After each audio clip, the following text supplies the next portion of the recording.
To je dobrý tady to. Není to moc sladký, jo? Nechci, já vím, co to je, to je marlenka nebo něco. To je trošku jiná. No merovník, nechci. Citronový.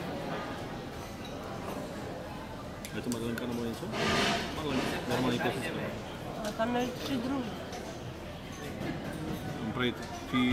Někde prostě má rozhovor, že oni vydělali marlen jak svině.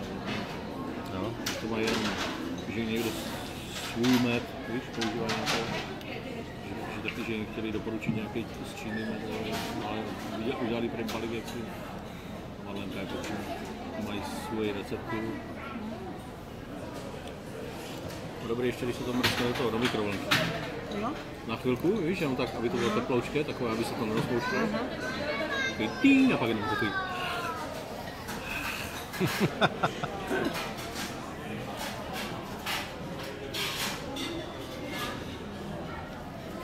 To sladký. Sladký je to? To by nemělo být sladký.